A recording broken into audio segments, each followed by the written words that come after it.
What about some of the rumblings? I mean, a lot of the papers this morning talking about the rebels perhaps vote blocking the legislative agenda of the Johnson administration. Also talk about cabinet reshuffles, whether or not his fiercest rival, perhaps in the leadership contest, Jeremy Hunt, could be given the plum job of Chancellor. But moving the Chancellor would also be a dangerous move, would it not? Yes, it seems like there's a lot of speculation with regard to a reshuffle, but we're not expecting one in any short order. It might be that the government wants to keep its powder dry until after those very tricky by-elections on the 23rd of this month. Potentially that would be a time for a bigger reset in terms of government. We're hearing all sorts of rumours about who might be swapped in, who might be swapped out, which spreadsheets are keeping track of those who declared their support earlier in the week for the Prime Minister and which ministers did not. All sorts of game playing going on.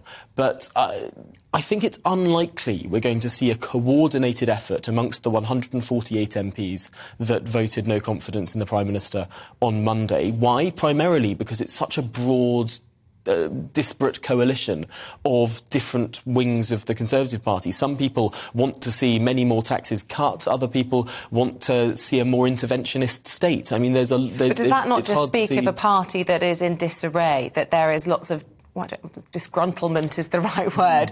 But, you know, how has Prime Minister Johnson unite his party behind him, which is clearly going to be key to his survival? It's very tricky because there are many different elements whereby people feel dissent towards the Prime Minister. One, of course, is policy.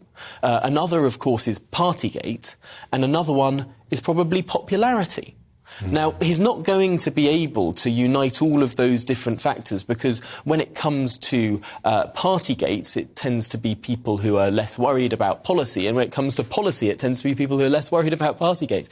But if he could get two of the three on board, he might be able to unite a sort of coalition within his party again. That's getting the party back to being popular. Now, he might be able to do that through the avenue of policy, but first he'd have to have a more coherent policy agenda and one that is less battered by media campaigns, by activism or indeed by opposition politicians.